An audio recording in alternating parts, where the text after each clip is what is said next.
Hello and welcome to this history, government, politics, etc. hangout. And I believe this is part 3. It's open to anybody who wants to join or make comments, appropriate comments, I should say. You know what I mean? Intelligent comments. And you might say, no, you mean a comments that you approve of or you accept. No, that is not the case. Don't have to agree, just have to be respectful and what do you call it, discuss. So today's topic, and we've done other things, and I was thinking about an interesting thing. It's the 75th anniversary, sort of like a World War II, and aren't too many veterans left. So one thing we could do is we could, and I should have started this before, didn't think of it. Sometimes you just think of things. We could do like a monthly discussion of what was happening in the war at that time, and then talk about the war in general and everything. There aren't too many veterans left. Like my grandfather, he was there and he died last year. So 10 years from now, that's it.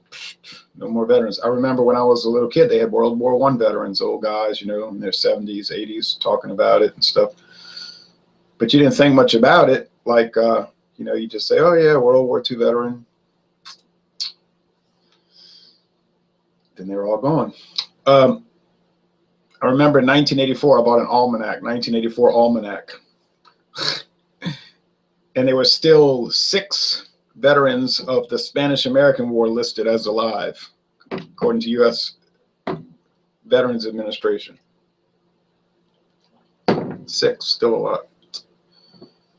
lot. Imagine how old they were. I got some Rolling Rock, yeah, I know, but I bought the 12-pack, so what the heck.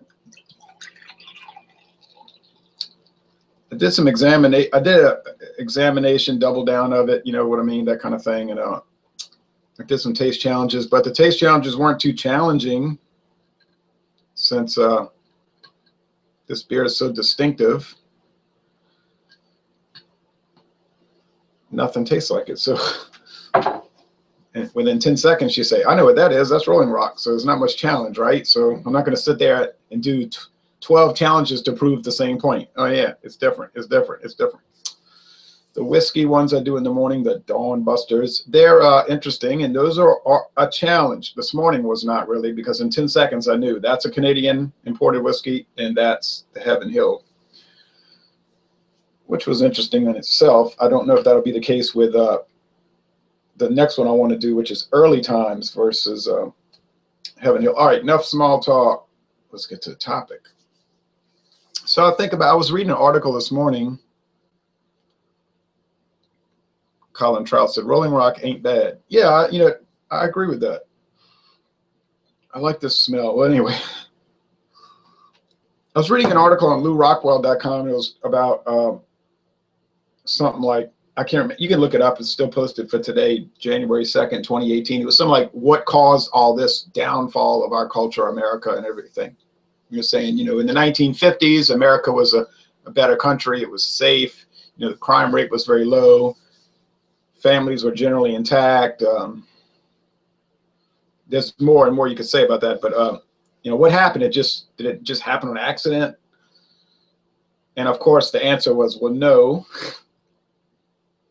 It was tragedy by design. And then it was a lead into the article about the Frankfurt School of you know, the Frankfurt School of whatever it's called, social research, but it's really, in reality, the Frankfurt School of destroying Western civilization to establish communism is what it is. And it was saying this, you know, these are the people who are behind it. It didn't happen on accident. And I thought that was a very interesting, great article. So there's different things you can talk about. This is a talk for a little while till around the top of the hour. No need to go on real long. Anti-discrimination laws, or as they call them, civil rights laws. And I had written a chapter in it was kind of published. I used to have it on a blog called Right Wing Political Solutions. But since nobody read it, I deleted it. Now, you might say, oh, you deleted it because you were scared of blowback from the commentary. No, I had started that like in 2009, and I had written at least one article every month since then up until last year. And I'd have been glad to get blowback. I didn't get anything. I got like minimal. The only people that ever read it would say, you ought to read my blog spot. And somebody wrote something like Calvinistic Christian blog spot Calvinism. And I was like, I'm not reading that all day. And he was posting like an article a day. I was like, no way I'm reading that. And so, you know, there was no interest in it because no one reads anymore. So I said, I'll kind of recreate it as video blog, web log once a month and see if anybody's interested.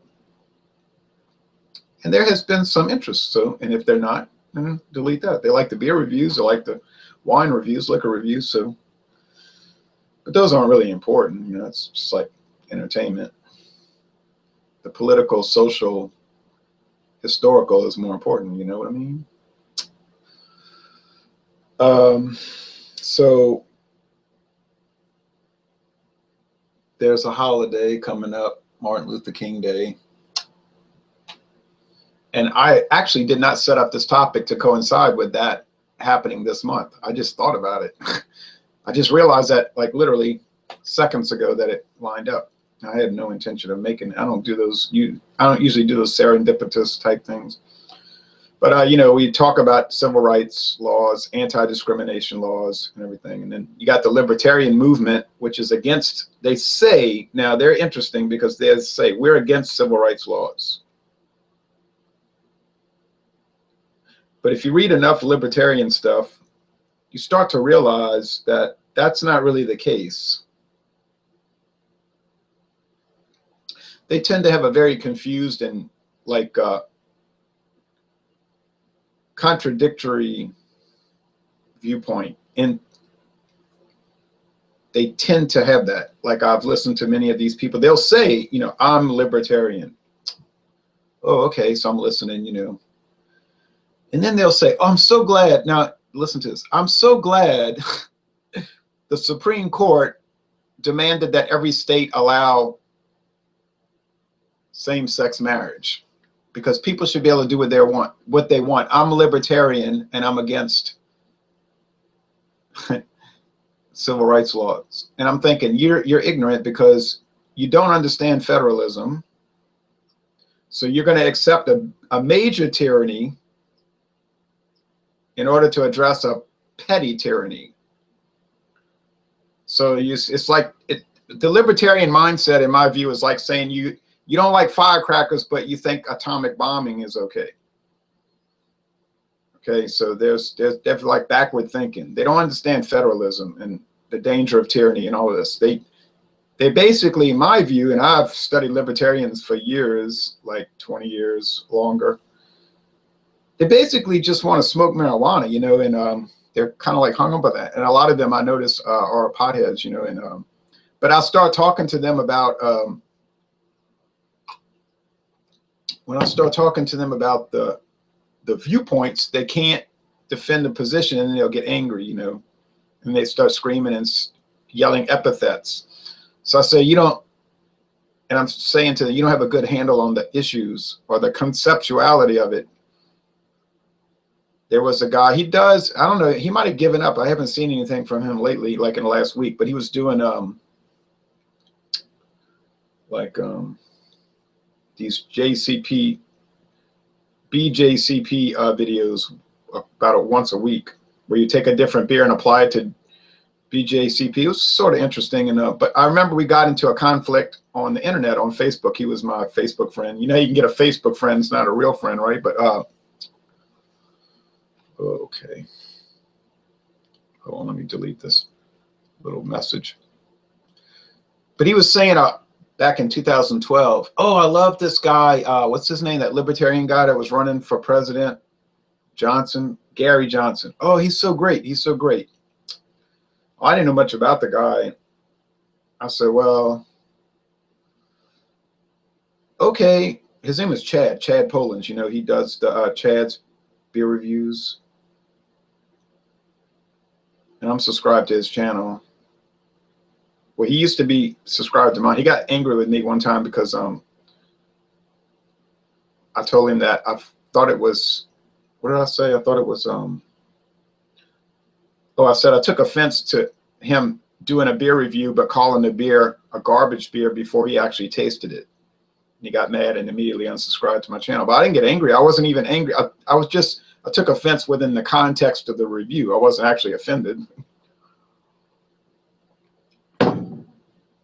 But we were arguing later on about Gary Johnson, and I said, you know, Gary Johnson, you say he's a great libertarian and he believes in non-intervention in foreign affairs, foreign conflicts, but yet on his very website, he said right there, Israel, like he talked about foreign affairs, okay?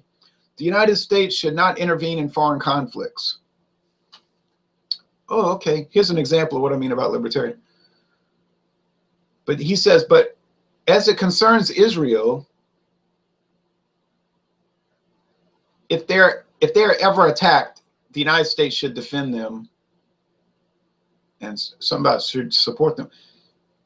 I said, well, how can he say he's a non-interventionist, but yet he has like a pet country. There's like a pet country he has, and he's saying we must intervene militarily if they get attacked. And his defense was like, oh, well, Gary knows everything. He's a genius. So well, he's not really a very good genius because he's saying we should not intervene in foreign affairs. And then he turns right around and says, if Israel is attacked, we need to intervene and defend them. I said, that's not a non-interventionist. That's a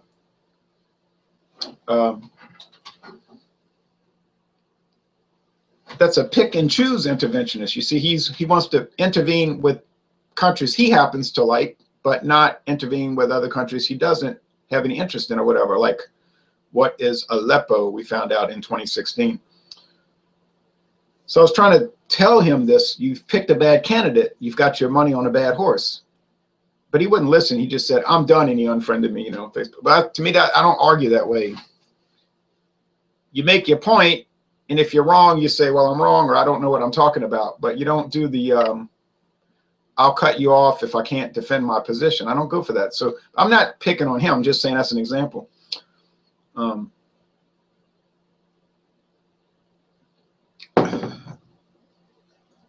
But let's go into the anti-discrimination laws. I brought up that point just to say that the libertarians, they kind of present themselves as like the premier modern 2018, 2017, 2018 opponents of civil rights, anti-discrimination laws, but they're not.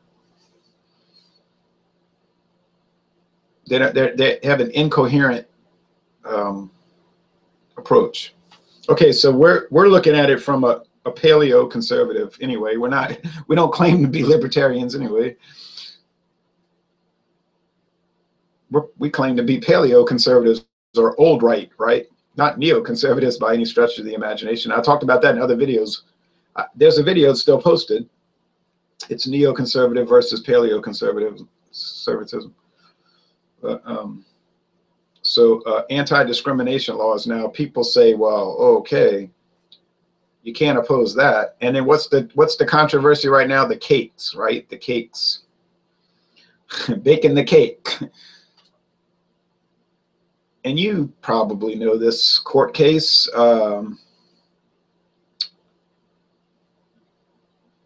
Somewhere in one of these Western states, these liberal states, or you might want to say Marxist, Socialist, Marxist, Leninist states. But so they have a law, some anti-discrimination law, right? Oh, well, can't discriminate. So it's, of course, a setup. And the guy's got a Christian cake baking service, right? And so he's going to bake cakes, or a lady, a guy, lady, doesn't matter. So what happens is these gay rights activists, they cruise around looking for bakeries that aren't going to bake the cake for them. You know, they go looking for the lawsuit. So they found one, and they said, oh, I want a cake for my homosexual wedding. And the baker says, no, I don't support that kind of marriage, so I'm not going to bake the cake. Oh, you have to bake it. You're violating my rights. I'll sue you. And then, of course, I think it was in Colorado, one of those states. I can't remember, one of those states. Doesn't matter. That's immaterial what state it was. If it was in Louisiana, okay, we don't have such a law here, but it wouldn't matter. The state is irrelevant. It's the concept that's important. So, oh, of course, the Civil Rights Commission in the state says, yes, that's right. You violated their rights. You have to pay a $131,000 fine. And so now they're going to try to go to Supreme Court. Now, so a paleo-conservative, what would our position be as old right? Smiley says hello. Hello, Smiley. Our position, and remember, I sent a link to Beer Talk. They can join me. Of course, a lot of people are at work today. I don't happen to be off today. Well, of course, the paleo-conservative viewpoint would be we oppose those laws at a federal, state, county, or local level, naturally. We wouldn't support those laws on any level because we believe that being a free enterprise mindset, right? We're coming at this from a free enterprise mindset. We don't think people should have to bake cakes for anybody if they don't want to. If you want to open a, and I saw some of these like quasi-conservatives or whatever they call themselves, moderates, there's something on Facebook saying, oh, well, if you open a bakery, you're obligated to serve everyone. Now, why would you be obligated to serve everyone? In a Soviet world, you would be, yes. In a free enterprise system, which the United States used to be at one time, no, you would not be obligated to serve anyone.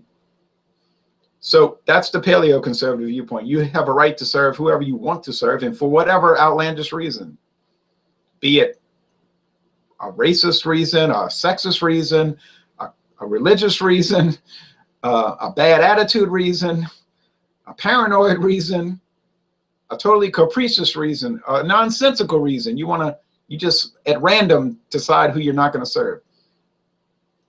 Of course, we would support that, the right to discriminate. So now, logically, you say, well, logically, that means you would oppose the Civil Rights Act of 1964, 1965, the Fair Housing Act of 68. Naturally, of course, we would oppose it. We would oppose any of those nefarious laws because, my friend Paulie always talks to me about this. He said those are the most notorious type of laws because they tell you how to think, and then they use force to force you how to think. You have to serve everyone. In other words, you're obligated to do business with people you don't want to do business with. That is to promote freedom. Now you see the illogic there. In order to promote freedom now, freedom in the Mao Zedong, Pol Pot,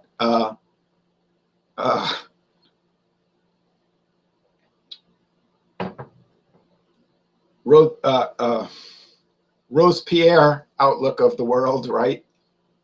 Maximilian Robespierre outlook.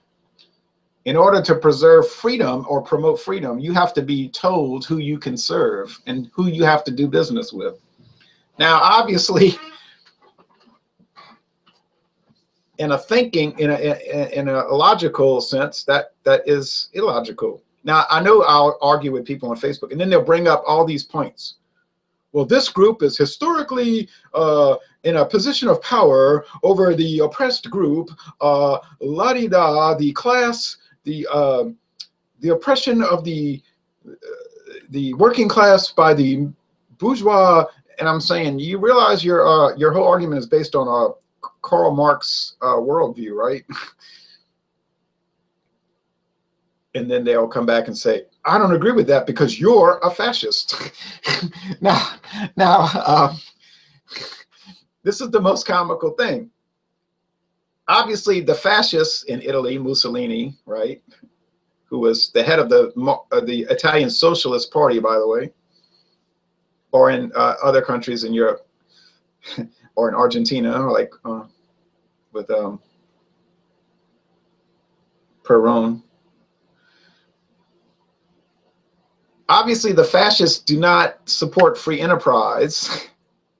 And if you look at the fascist countries that these people use to accuse you of, those countries were hardly free enterprise. They were highly regulatory, to their great disadvantage, because their efficiency was very low in those countries relative to what a free enterprise country would be. So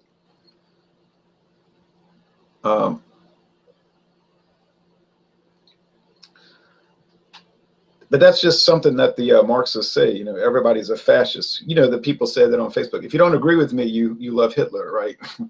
Anybody who I disagree with is Hitler. You've heard the old viewpoint. So going back to civil rights law, we look at it like that. So any law, city law, ordinance, that would be an ordinance, but still a law, parish or county ordinance, state law, federal law, which would, or in the case of Europe, a multinational European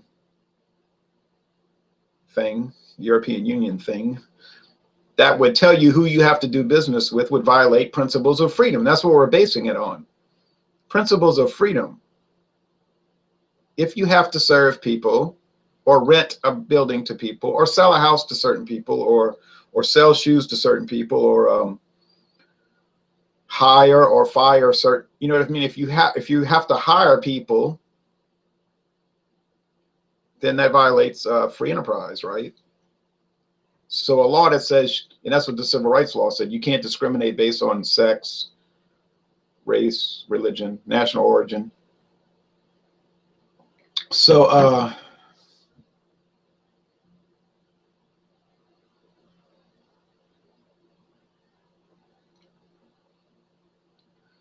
it would violate your freedom, your rights. It's the government using force to tell you who you have to do business with. So then you're not free. You're either free or you're not, you see. You either have free enterprise or you don't have free enterprise. If under a free enterprise system you're told who you have to do business with, then it's not free enterprise. You could say it's controlled enterprise, or it's regulated enterprise, but it's certainly not free enterprise. Now, let's think about it. I'm going to answer that question in a moment. Let's think about this.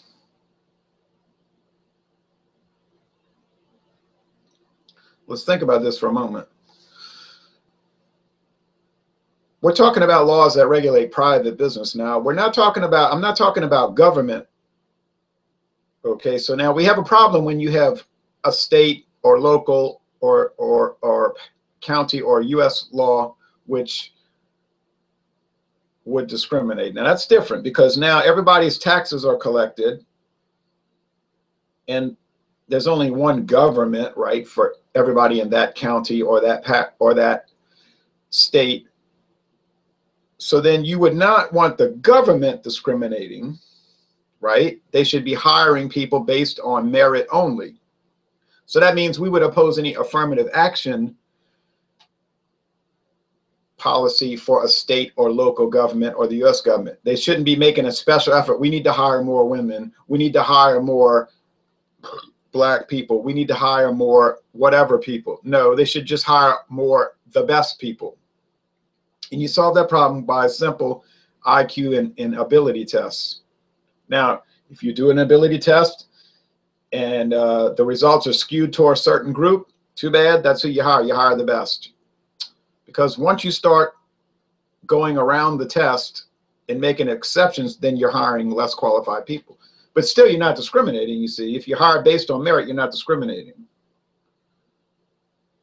Well, you are discriminating based on merit, of course, but you're not discriminating based on a race, you know, sexual preference. They used to say, remember in the 1970s, they always said sexual preference.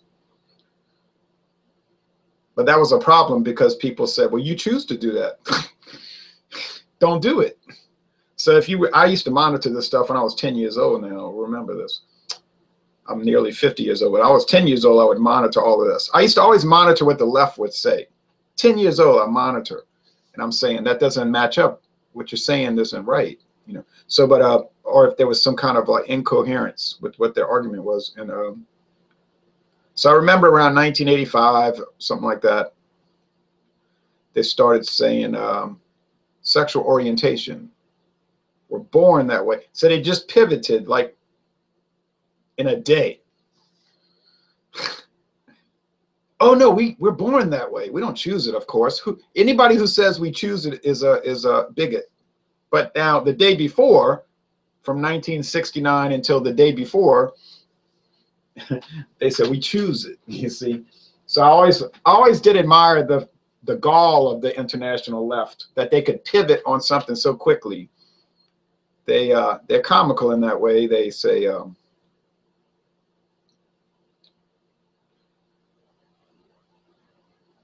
it's global warming, and then they have all this cold weather, and they suddenly around 1998, what was it, 98, 99, they pivoted and said, and it's because of climate change. I said, wait a minute, I thought it was global warming. Oh wow, that wasn't so tenable, so we changed it to global climate change, which, see, you can apply that universally. Any type of weather, you could say, well, it's climate change, you see. Warming is a problem, you see, because what if it's not warm, right? But if it gets really cold, you can say, oh, that's climate change. It's climate change causing all this freezing weather. We need more socialistic laws, you see. But so let's see some of the comments. So you believe Kim Jong-il is a leader of a democratic republic? Well, it is a republic because it has no monarch. I don't know about democratic. Doesn't seem too democratic, but I'm not too worried about Kim Jong-il, obviously. Libertarians are nothing but shills for corporate oligarchs.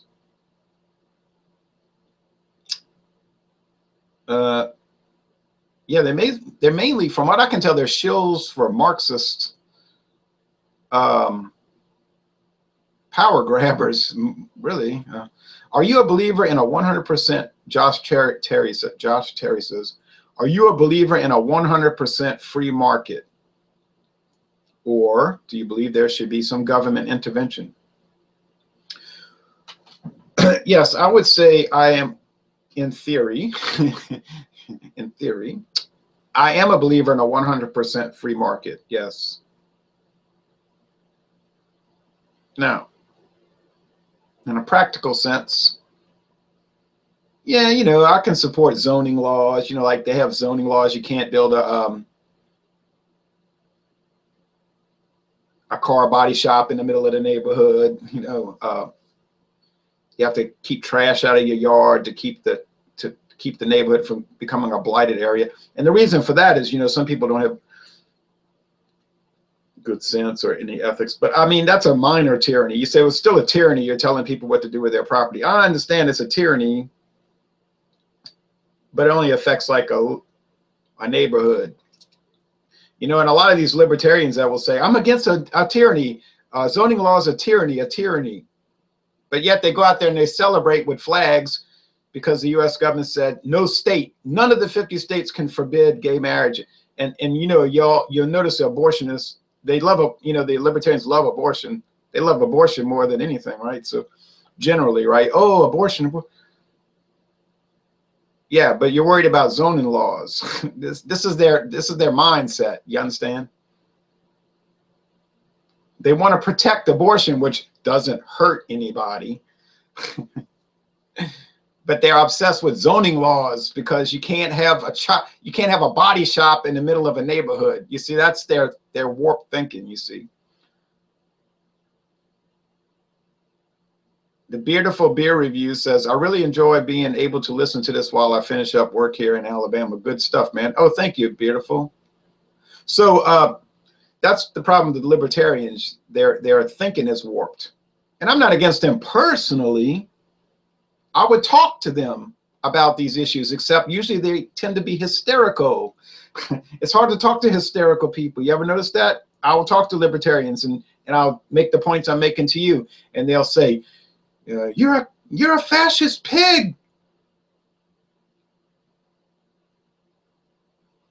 And I say, you sure you're a libertarian?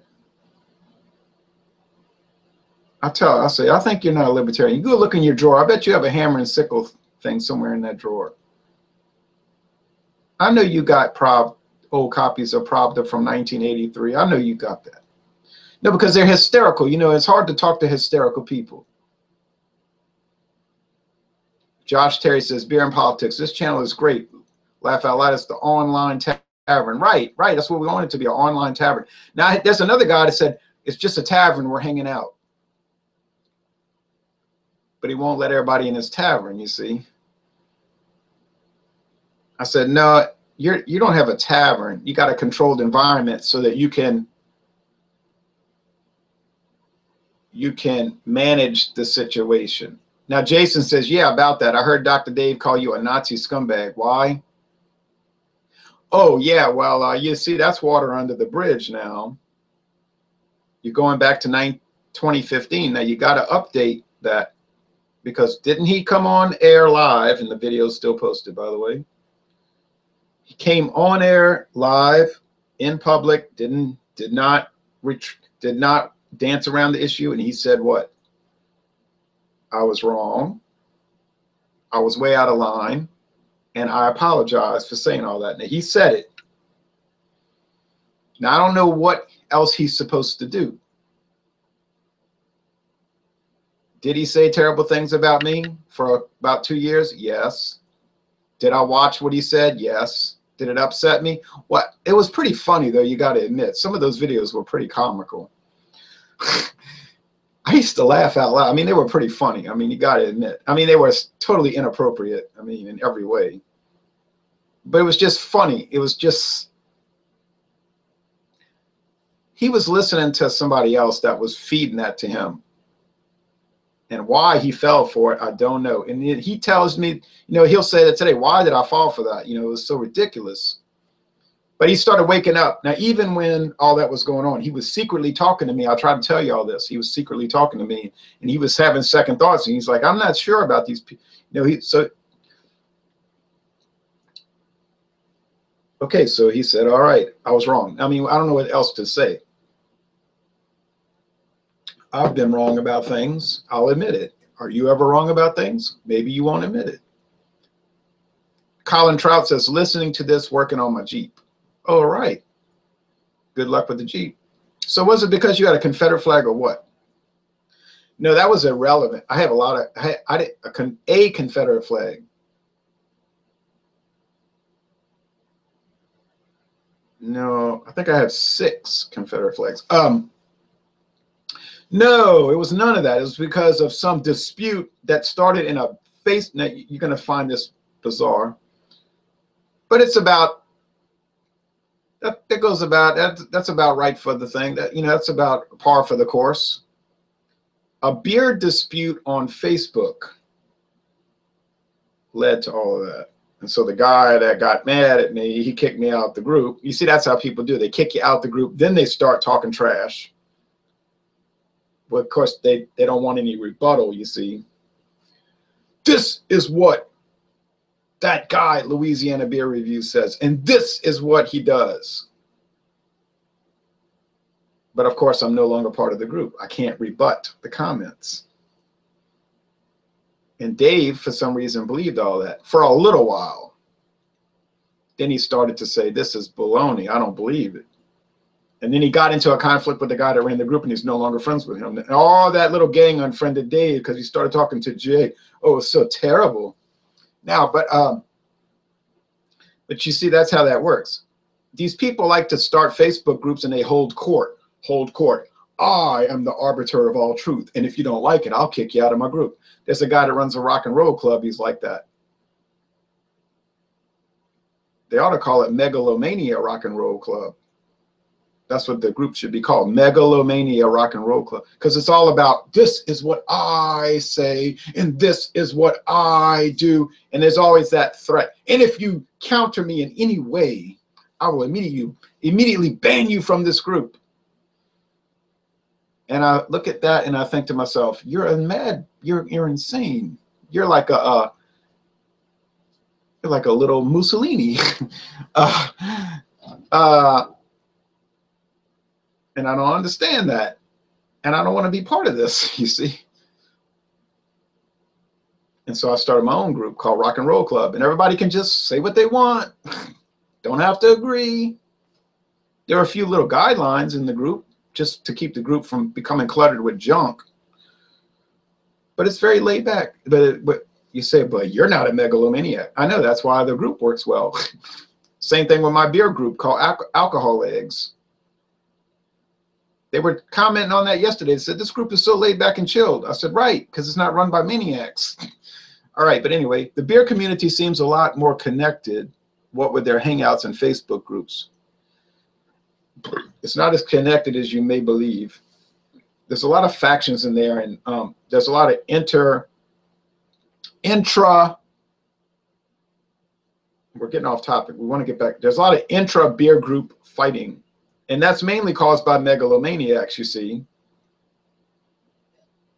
who cannot stand to be disagreed with and have to control the environment. You know what I'm talking about? So it's got to be me, the beer guy. I don't mean me. I mean, I'm talking about this persona. Me, the beer guy, controlling the environment. And anybody who disagrees with me in any way is not going to be part of the environment. So what they do, they surround themselves with yes men, and then everybody must agree at all times. And I don't like that in my groups, where some people feel funny about disagreeing with me. They can always disagree with me. I have never kicked anyone out of a group for that, ever. And I wouldn't dream of doing it. But back to this. So, okay, Josh Terry's, so anti-discrimination laws, we don't support them, okay? We don't support the Fair Housing Act. We don't support the 14th Amendment because that is a capricious law. If you read the 14th Amendment, it basically says no state can violate anybody's privileges or immunities. What are those privileges or immunities? Oh, well, they're just whatever a judge decides they are.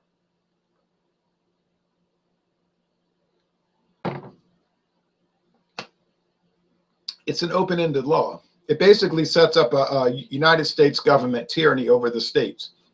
If you read the 14th Amendment carefully, it basically says in plain English, the United States is an empire and every state must bow down to this empire based in the District of Columbia. Now that's basically what it says.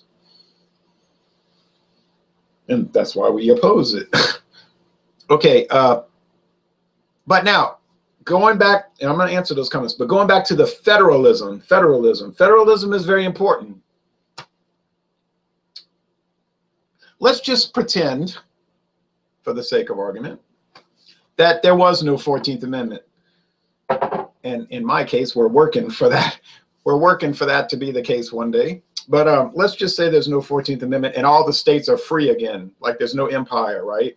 So there's no 14th Amendment and there's no empire. It's a republic again, a union of states, free states, like it was supposed to be, you know, in 1787. They were supposed to create a United States of America, not the Empire of America. But so let's just say that there's a union of states again. And let's say there's a real liberal Marxist Leninist type state like Colorado, and they want to pass an anti-discrimination law saying you can't bake cakes unless you bake it for everybody. And if you discriminate, you got to pay a fine. Would we personally like the law? Well, no. Within that state, we'd try to stop the law. Okay. On the other hand, would that law violate the Union, or would it violate the Constitution? No. Would the state, in other words, would that state have a right to pass an anti-discrimination law? Yes. Would we try to stop the state from passing that law? No. But you've got 50 states. Therefore, you've got diversity. And I've talked about this when I used to write the thing. So if you have states that are very Marxist, socialist, they have oppressive laws, extremely high taxes, they bother people all the time, well, guess what? They'll probably lose population to the more liberal states like Louisiana and Alabama that don't have anti-discrimination laws, that don't have high taxes, that are favorable towards business, that are favorable towards commerce. You see, that's how that works. 50 states. So the more enterprising states, the more free enterprise states, the less socialist states are going to have a better economy, more population. Because if you ever notice, the states that want the big empire United States, those are your socialist-oriented states. They want to control everybody. They can't stand for anybody on the planet to not be under their Marxist-Leninist idea or paradigm, you see. Now, let's go to some of the questions. So I think I set up the argument pretty well. We oppose anti-discrimination laws. That's our slogan. We shall overcome civil rights laws, right? That was the name of my chapter in the book. We shall overcome civil rights laws someday. And it's not just a dream. We really literally aim to do that. And we are very confident about that. Very confident.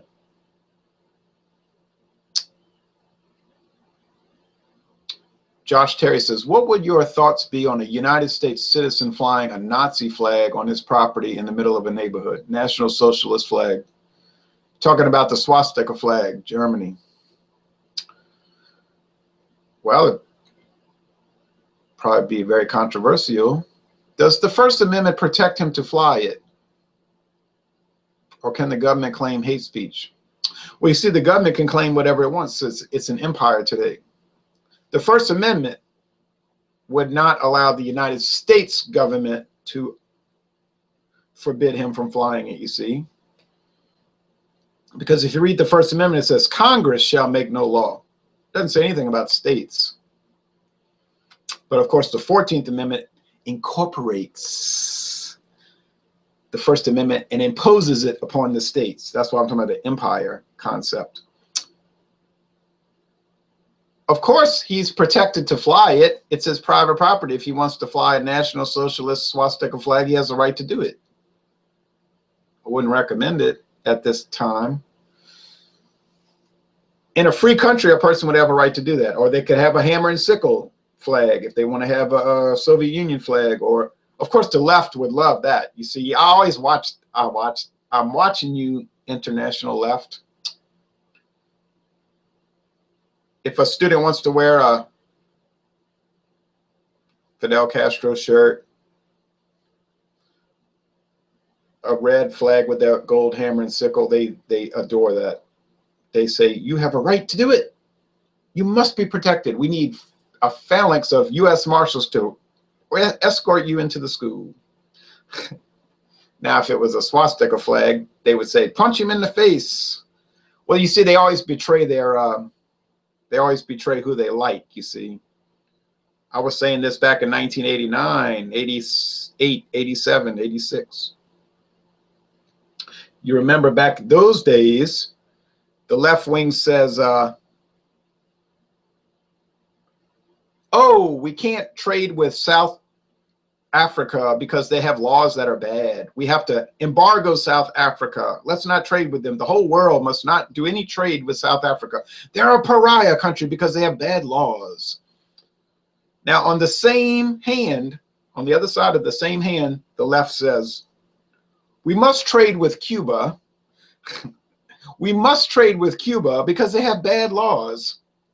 But after all, if we trade with Cuba, they'll open up to the world and they'll liberalize their system and they'll be part of the community of nations. And then we'll have kumbaya and peace and union with Cuba and Comrade Castro.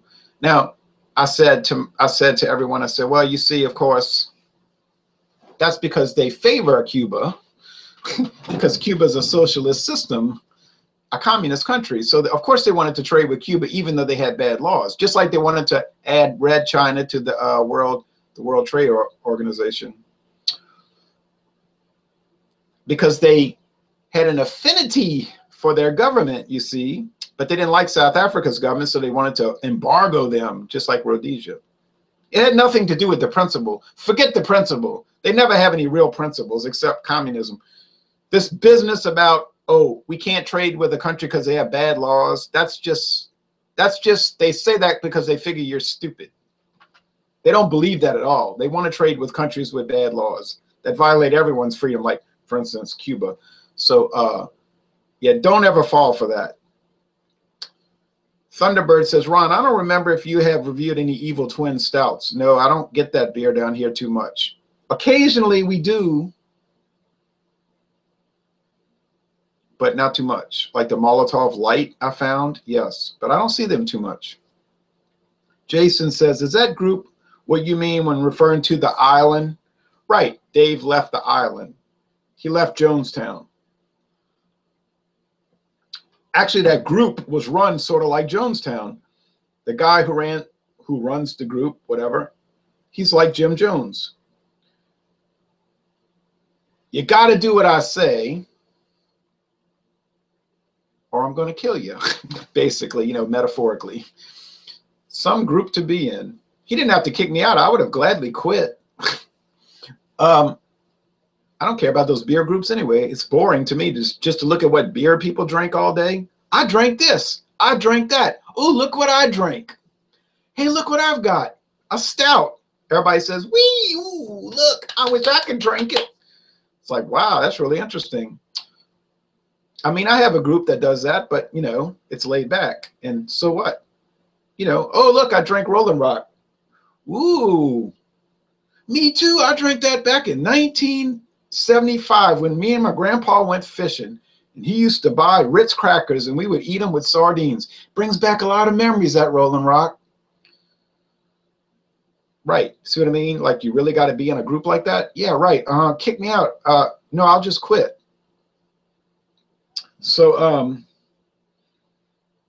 but Dave, I was telling Dave all that in private, you know, I was like, that's really important to be, I told him that. I said, that's what's important. Turn your back on your friends so you can be in a beer group that talks about, I drank this and you drank that. And he was telling me, that's true. It's crazy. So he was privately telling me, I'm going to, you know what I mean? I'm going to set the gas can on fire. So we did it. All right. The Beautiful Beer Review said, just send a request to Alcohol Eggs. Okay, when I check it out later, I'll approve it. I had one guy in there causing trouble, but he was trying to get me to kick him out. But I didn't do it.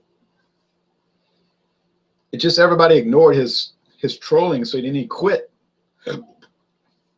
Thankfully. You know the type, talking bad about everybody's beer selections, trying to start trouble. But nobody fed into his business, so he just left. I just deleted all this stuff, which wasn't much.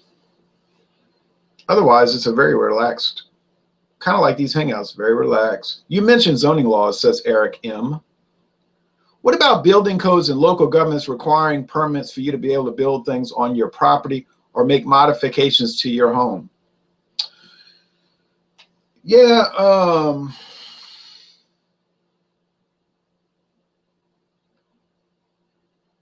I got a little problem with that. I got a little bit of a problem with that because basically the real reason they passed those laws is not because they're worried about safety or worried about the integrity of the neighborhood. It's mainly because they just want to raise money. You know what I mean? They just want you to pay a fee.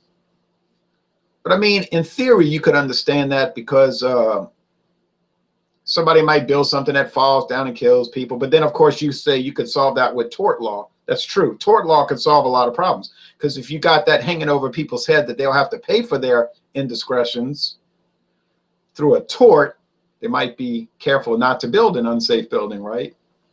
But you see, it's basically the government saying, well, you have to build according to what we call pretty. So yeah, I can understand that. Yeah, you know, but that should be argued within the local government, you see. But the liberals, they always have national solutions to local problems. See, that's my problem with them. Every local thing, like who bakes a cake for somebody, that's a national problem. You see what I mean? That's why I say they're tyrannous. Because they believe in one shoe size that everyone has to wear, you see. Everyone must wear the same shoe size. and I've listened to their junk my whole life, and I never accepted it because it's junk. Like they say, what do they say? Injustice anywhere is a threat to liberty everywhere. How is that? Now, they always putting that on TV. Injustice anywhere is a threat to liberty everywhere. I didn't hear the liberals crying about Cambodia in 1978. Yet injustice in Cambodia, that was anywhere, right? That was part of where, right? Cambodia is part of where, anywhere. I didn't hear any liberals crying that it was an injustice to it was a threat to liberty everywhere. It's funny how that works. But they don't believe all that junk. They just say that because they figure you're dumb and you'll buy it.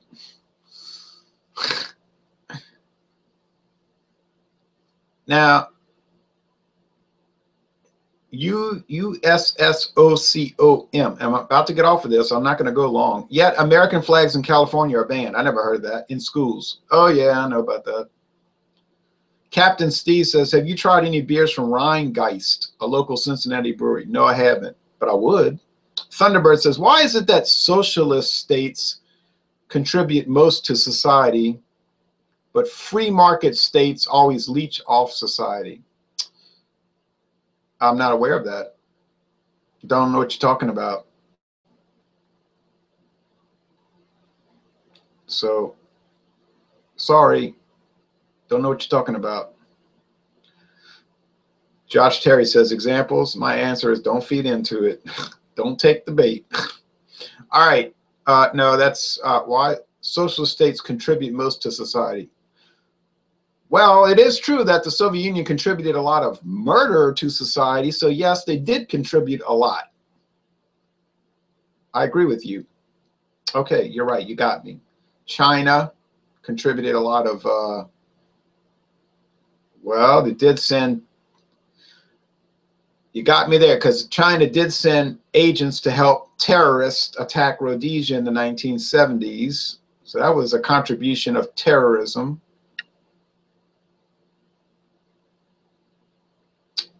National Socialist Germany did attack Poland and try to grab a lot of their land. It did grab a lot of their land in 1939. National Socialist Germany. They did contribute a lot to society. A lot of murder, mayhem, war. You got me there, old bean. I guess free market states leave people alone. So that's why they don't contribute to society. They don't bother other people.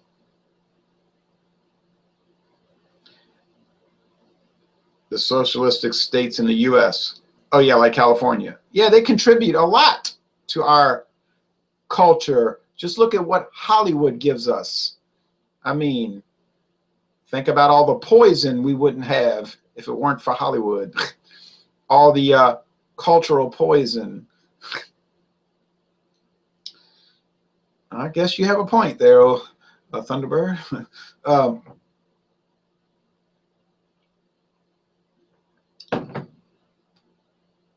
Go to New York City and look at all the art in some of these modern art museums. Look how much they contribute. A tax foundation. Now there's a source. Oh well. What can I say? If you love socialism, go ahead and you can make a video where you promote socialism. I don't know what to tell you. But of course, that's not what socialists do they? They don't say, well, I have my ideas and you have your ideas and let's talk it out. No, that's not the way they operate. They say, I have my ideas, which are obviously correct because the universe bends towards justice. And you have ideas which are obviously incorrect. So I'm going to shut you down. I forbid you. You know, the old liberals, you know, the old like Voltaire liberals from 1700s, their viewpoint was, I may not agree with what you say, but I'll fight to the death to defend your right to say it. The modern liberal says, I may not agree with your viewpoints, and I will fight to your death to prevent you from saying it. You see what I mean? That's the modern idea of diversity. The modern socialistic idea of diversity is everyone has a right to say whatever conforms to Marxism, and anyone who disagrees with this must be shut down, punched, and forbidden from speaking. Sort of like Star Wars, right? The Empire must prevent any divergence of thought. Only one little problem with that. People are not all going along with the program.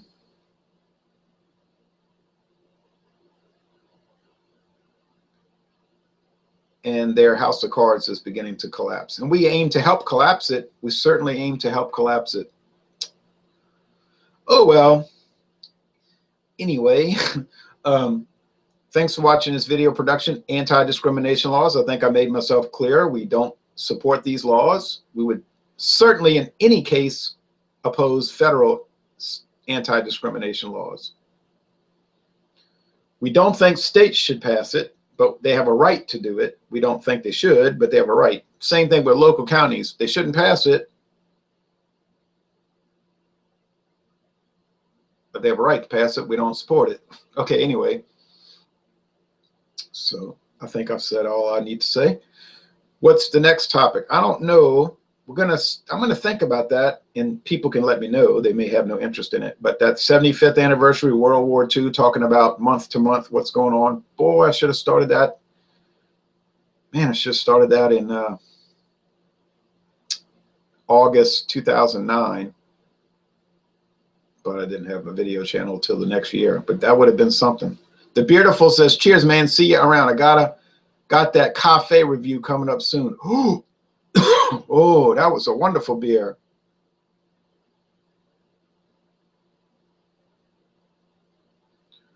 I'll watch it too. I'll definitely watch it. Okay, well, thanks for watching this video production. And if you got any ideas for next month, I try to do about once a month. Let me know. And if you got any idea about World War II, let me know. If not, I won't do it. But that would be, because like here we are, January 2018, 75 years ago is January 1943. Ooh, there was a lot going on then. Oh boy, was there a lot going on. You could talk about that all day. All right, thanks. Take care, everybody.